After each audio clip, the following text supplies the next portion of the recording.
turns out that the accused, or rather the accuser, has turned to be the accused, right? Remember the Minnesota scandal where it was said that Somalis scammed United States of America billions of US dollars, USD, and they brought that money back to Africa, and they started doing real estate businesses, and they started also pushing that money into some terror groups such as the Al-Shabaab. Remember that very well? Well, it turns out that it was an inside job that white people were also involved in. Yes, white individuals who are at high places, very close to the governor, were involved in the scamming of US citizens, right? So the accuser has turned to be the accused as well, you know? So this has attracted a lot of mixed reaction from the white Americans and other people around. You want us to listen to them? I shall get back by the end of the video, of course, where we shall also have a deep critical analysis. So it was never a Somali fraud scam, but a Somali fraud scam. They found the ringleader of the 250 million Somali fraud scam, and it's a white woman. The ringleader is a white woman. So it's a Somali fraud scam instead. And isn't it interesting that as soon as they found out it was a white woman, nobody's talking about it anymore? It just stopped. The news just stopped on it.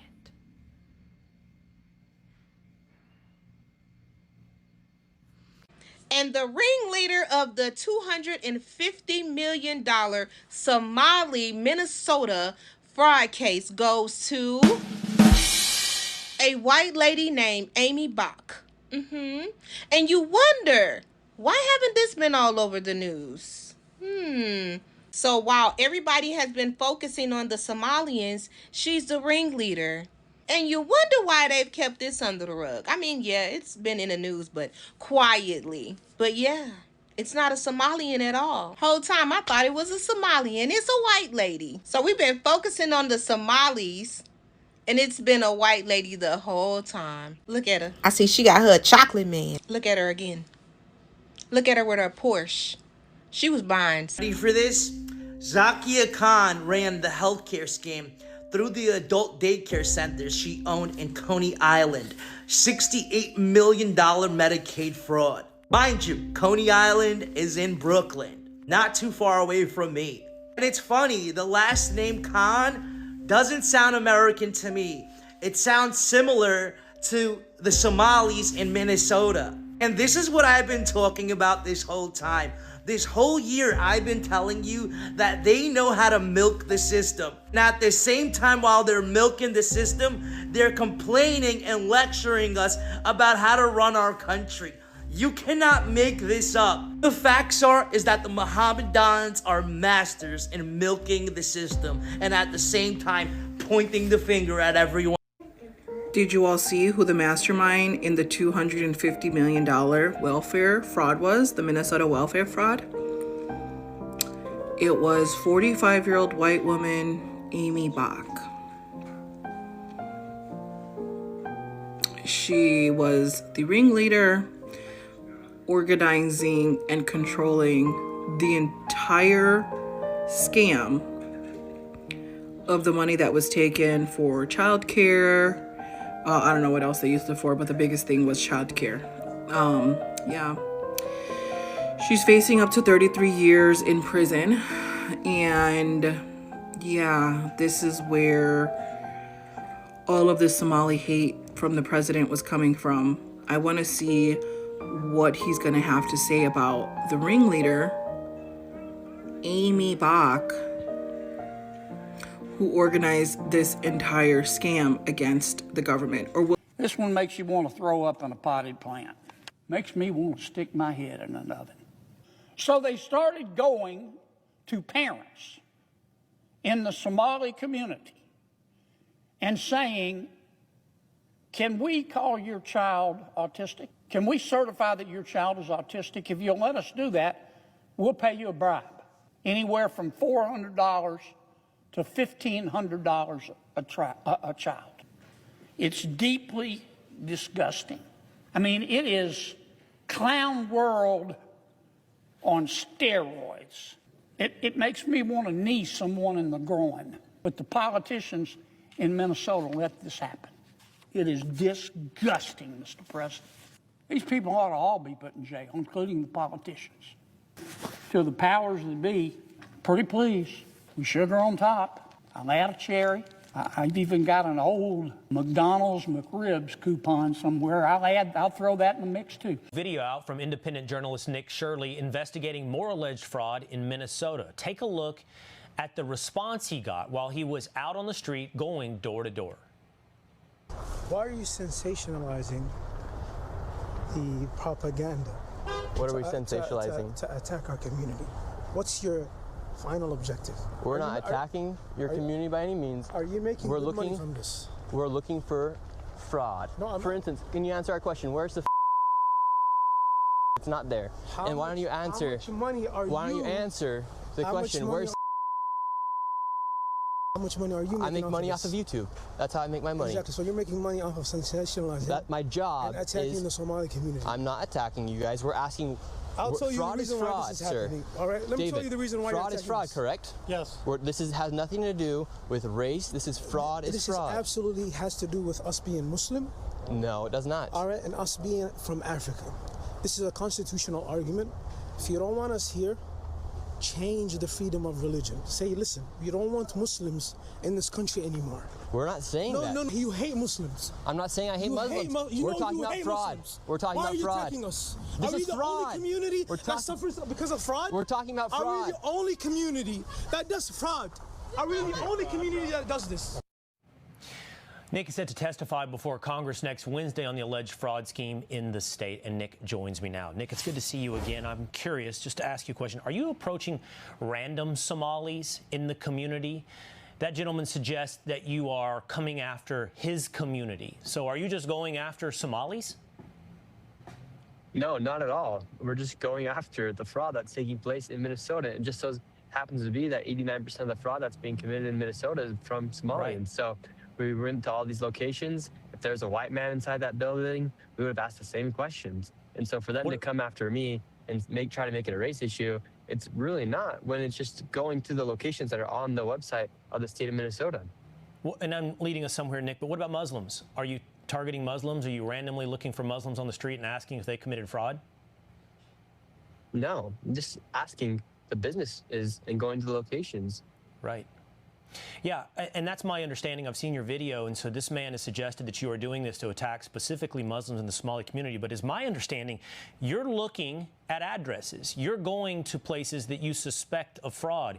You, in fact, if the word targeted actually means anything, are targeting locations and businesses that you suspect, am I right, of fraud? Yes, 100%. And it just so happens, as you point out, that 89% of those businesses in Minneapolis happen to be Somali. This time, Nick, part two of your investigative journalism focuses on the transportation companies around the daycare and childcare system. You had a fascinating video with your partner talking about how much this adds up to. Vehicle fleets, ride trips, number of people in the car, all billed. And what did you find when it came to these transportation businesses? Well, yeah, a lot of these transportation businesses, in that video, we didn't go to a single location. All the locations we went to searching for these transportation companies, they didn't exist. There's no business. And so, therefore, they're still billing the state thousands, millions of dollars.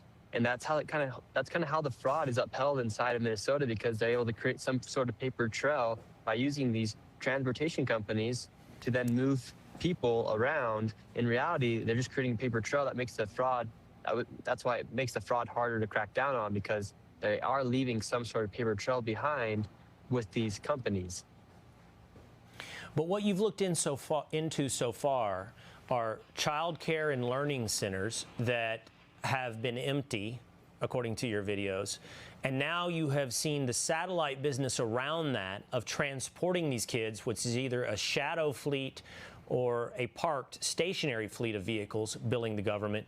What are you looking at next? What do you think is other satellite fraud in Minneapolis? Well, more than anything, it's more than just the daycares. They're using all the welfare programs within the transportation companies. So it's not fair to say it's the daycares, but in reality, it's the adult daycares, it's the home health care companies. But I mean, that's kind of what's upholding all this fraud is within these welfare programs. So whether I wanted to go investigate the healthcare fraud, or if I want to investigate the daycare fraud or the transportation fraud, it's all pretty much the same thing. The fact is that these businesses aren't operating lawfully, and they're receiving millions of dollars and stealing from people like me and you and all your viewers. Right. And then, of course, your latest video, which is part 2, is up on YouTube right now. Next week, I believe it will be next week, you will be testifying before Congress. We appreciate you giving us a preview, sharing a little bit of your latest. Welcome back to White Collar Crimes That Radicalized Me. Let's talk about the Mississippi welfare scandal. Now, this scandal isn't just about one athlete misusing federal funds. It's a story of systemic corruption, greed, and the abuse of welfare dollars meant for the poor. What, Deja? Yes, we're going to chat a little bit about how millions of dollars intended for Mississippi's neediest residents were instead diverted to fund pet projects, including payments to Hall of Fame quarterbacks, and why this scandal is a part of a larger issue in America's white-collar crime problem. Let's set the stage, shall we? In case you didn't know, Mississippi is one of the poorest states in the country. Temporary assistance for needy families, aka the TANF program, is designed to provide direct support to those in need. But behind the scenes, instead of honoring their commitment, the officials at the Mississippi Department of Human Services were mismanaging millions of funds. They were funneling the money into projects and programs that had nothing to do with welfare. Now, this set the stage for one of the largest embezzlement schemes in the state's history. Some of that money was funneled to Brett Favre, a beloved NFL Hall of Fame quarterback and Mississippi native. In 2017, Favre allegedly received $1.1 million in welfare funds for speeches that he never gave. These funds that were intended for low-income residents were directed to Favre as part of a larger scheme orchestrated by Nancy New. Now, Nancy was the head of a nonprofit community education center called New Learning Resources Incorporated. She went ahead and hired her Nepo baby son as vice president. The two of them were charged with dispersing the TANF funds along with John Davis, the head of the Mississippi Department of Human Services, but they decided that they had a much better use for the money. Completely forgot to mention that your friendly neighborhood quarterback lobbied for $5 million of those funds to go towards building a volleyball court at his daughter's university. Wait, what, Deja? How does this even happen? Well, the welfare fraud in Mississippi did not happen in a vacuum. It thrived due to weak oversight, close ties between key figures, and lax controls over how welfare funds are distributed. The state's long-standing issues with poverty, combined with the weak regulation and oversight, created the perfect environment for corruption. This is not new. Mississippi has long been criticized for the mismanagement of its federal funds. Nonprofits and state agencies are responsible for administering TANF funds, but they operate with little transparency, and even when irregularities were flagged, they were often ignored or swept under the rug. So as a result, this lack of accountability allowed millions of dollars to be misused without consequences for years, and they were instead put toward personal projects, resort hotels, steak dinners. The accused also admitted that they had directed some of the money to Provacus Inc., a Florida-based company that was trying to develop a concussion drug. Also sent it to someone's drug rehabilitation facility in Malibu. And for the rest, they made up salaries for the other Nepo hires. So all the while this is going on, at the same time, there was little political will to investigate where this money was going, especially when it benefited well-connected individuals. Mr. Football's celebrity status and his powerful connections in Mississippi made it easier for him to secure these funds.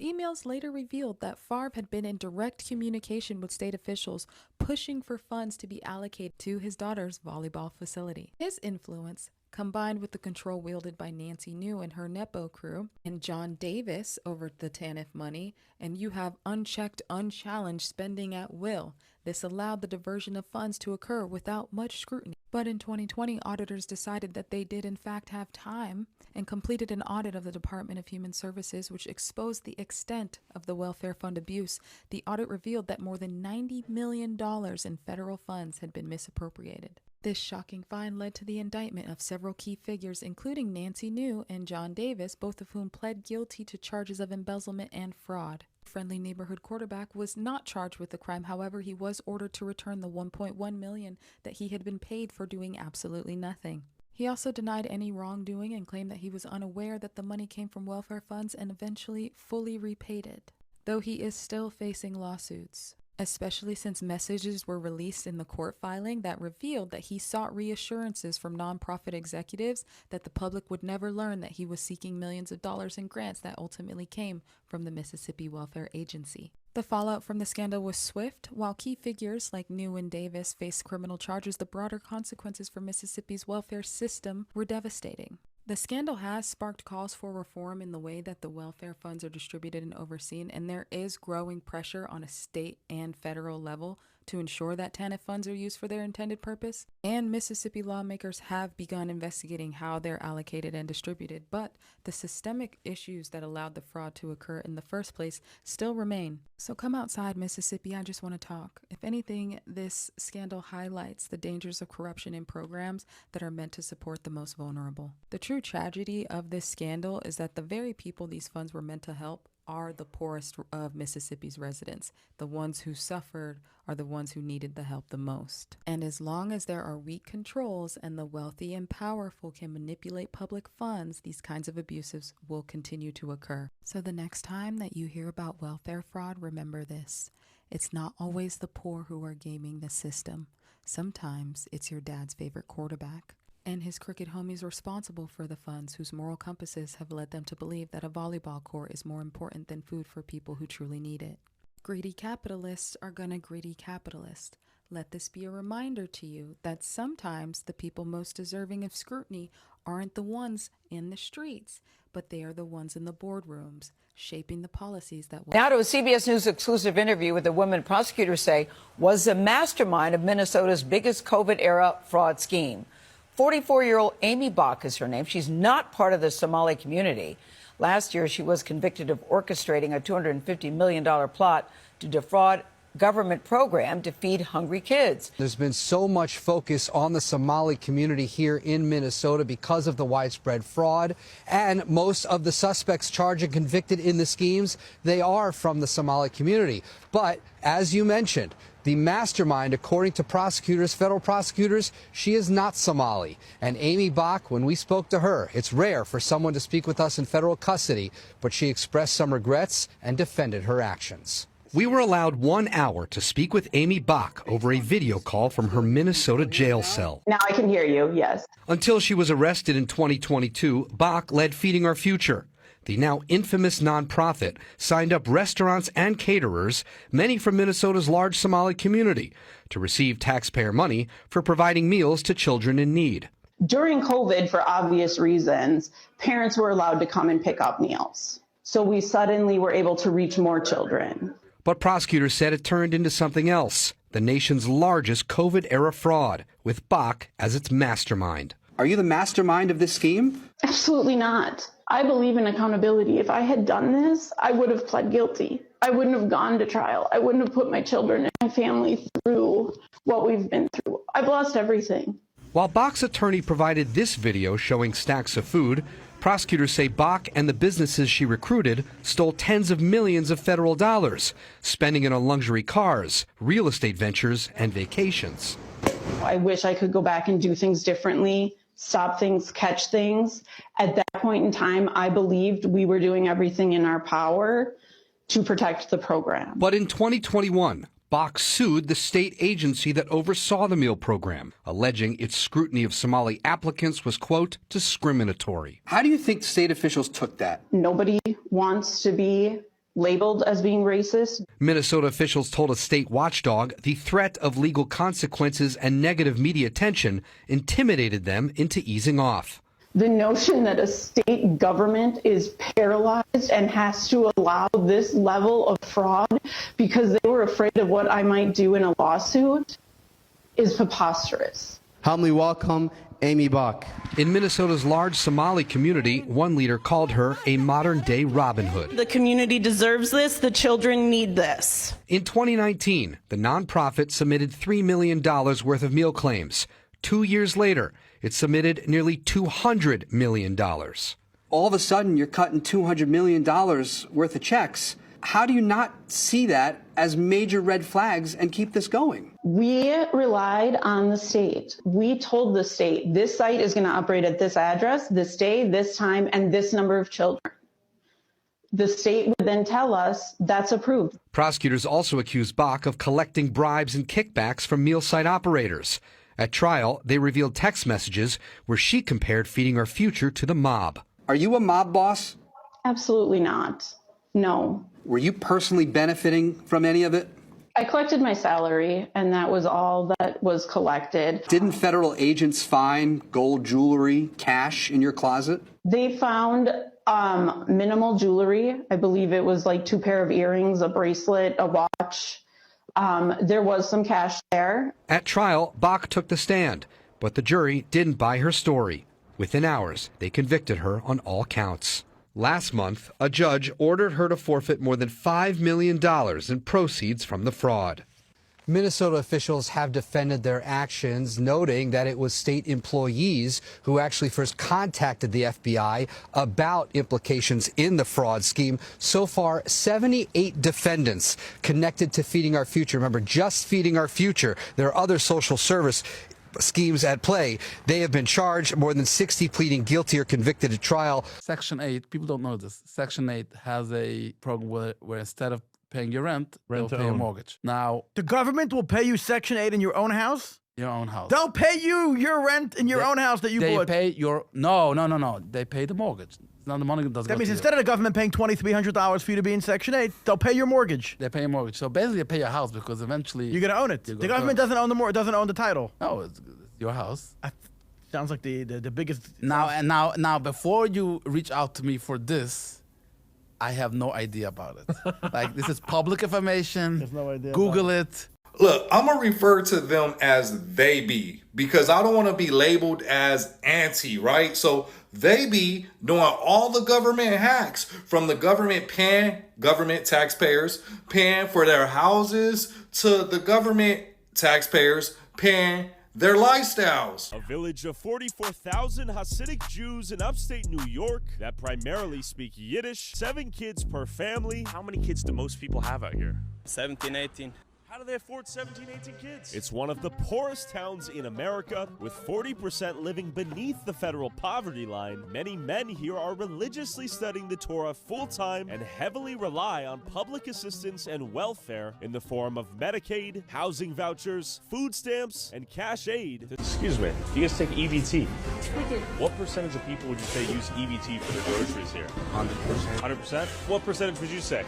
35%. A little bit difficult to conclude what to take away. And y'all seen the black dude. That's why the black dude is a prime example of why they don't let people in these enclaves, because they be spilling the beans, right? They like, let's keep this a closely knitted community so none of our secrets get out. But yeah, 100% EBT. So who would not want to sign up for this type of lifestyle where the government is funding your lifestyle? Be fruitful, have as many kids as you want to. We encourage this. You could practice your religion and study your religion full time. Hell, an atheist will sign up for this religious packet, right? If while we're promised, Americans, hardworking Americans, is just promised taxes and death. That's the only promises we have coming to us. Work hard, they tax you hard. Work hard, death. Work hard until death, right? Crazy. But yeah, those government hacks, they know all about them.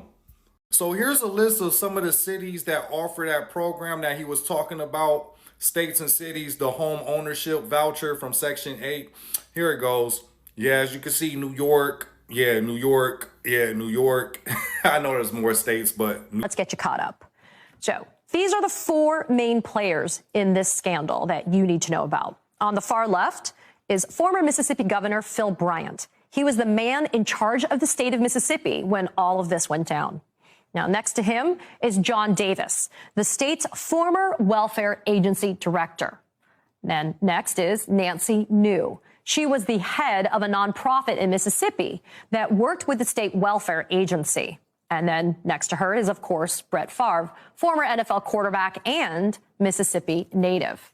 They're all caught up in an alleged welfare fraud scheme that, to the Mississippi State Auditor, says involved the misuse of more than $70 million, earmarked to go to the state's poorest. The money was instead used for all kinds of non-welfare related payouts, like to a retired pro wrestler, a horse farm, and yes, to Brett Favre.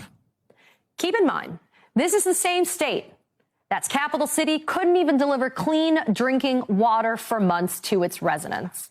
And it ranks as the poorest state in the country, with nearly 20% of its residents living in poverty. That state auditor's report found that Favre took more than $1 million for speeches he never gave. Favre has since paid back that money, but the state says he still owes more than $200,000 in interest. That same report shows $5 million in welfare funds were used to build a new volleyball stadium at Favre's alma mater, the University of Southern Mississippi.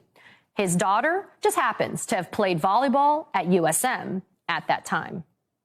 Favre and Bryant have denied knowing where the money was coming from, and neither has been charged with a crime, but Davis and New have. This spring, New and her son pleaded guilty to bribery and fraud charges and agreed to cooperate with prosecutors. Since then, an attorney representing New's nonprofit has handed over text messages from Favre that suggest to critics his further involvement in the welfare scheme. Favre allegedly writing in one text, "Nancy, Santa came today and dropped some money off." The messages don't indicate Favre knew exactly where the cash was coming from, though. Then just last week, Davis pled guilty to several federal and state charges. In the plea, Davis also agreed to fully cooperate with prosecutors as they pursue the case further. Joining me now to help break it all down is AJ Perez. This Brooklyn business duo scammed Medicaid out of $68 million. Sakaya Khan and Osman Ijaz. This scam went on for 7 years, from 2017 to 2024. They scammed Medicaid on several fronts. So one, they had 2 adult daycare businesses where they would have their people, they had recruiters. This was like a community scam. They had their recruiters go out into their community and sign people up for these daycares, but they never attended the daycares, and they gave those people kickbacks, money for signing up for these daycares they never attended. So one case, when they went to go audit the attendance records, the person that's supposed to have been there on that day was out of the country. Not out of the state, out of the country. Then they had another business where they worked as the middleman, like a payroll consultant between Medicaid and caregivers, because in New York, they have this program called Consumer Directed Personal Assistance Program, where it allows you to take care of your loved ones at home. So they worked as a middleman, like a payroll agency between Medicaid and the caregiver, and they overcharge Medicaid even in that aspect. They overcharged Medicaid and didn't really pay people what they were supposed to be paid. So this went on for 7 years. Even Kathy, the governor, said these programs they lack oversight and they're out of control. These scams been going on for years, and the governor can't even control them. This is her right here. This is what she said.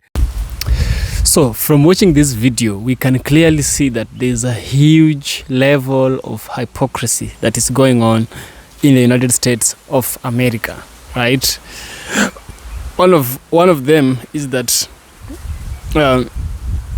those journalists, for instance, the young man who was walking around and interviewing Somalians in Minnesota, he was targeting those businesses and rather schools, hospitals that are run by the Somalis, right? And according to him, he is going to places that he suspects there is fraud, right?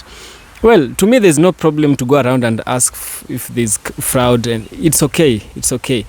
I believe it's everyone's responsibility that if they see wrong, they should report it, right? And that's what the young man is doing. There's also the right of expression, which I believe is also part of the American Constitution, right? What I find hypocritical is that people are quick to point fingers at the Somalis. I'm not saying Somalis did a good thing, no.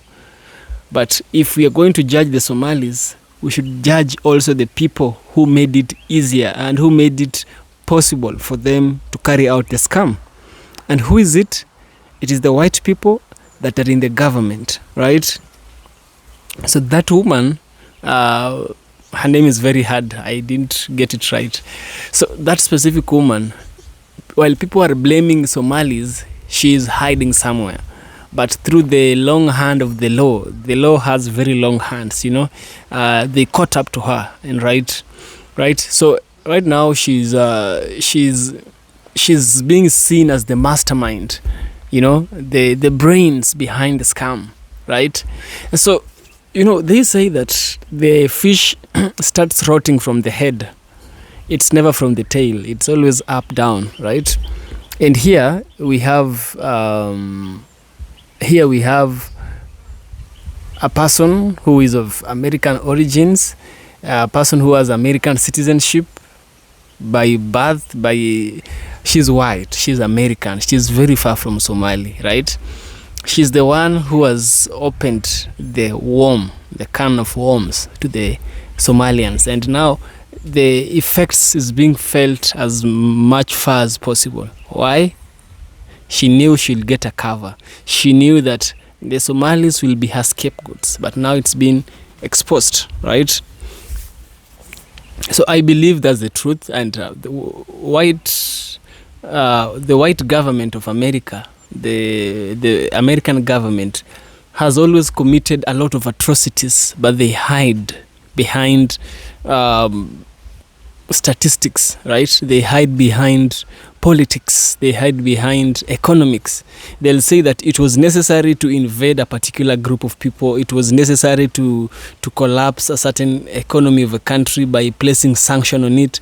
They'll always find an excuse to diminish, or rather to squander to squander a country because it's of benefit to them, even though it might mean losses to the people.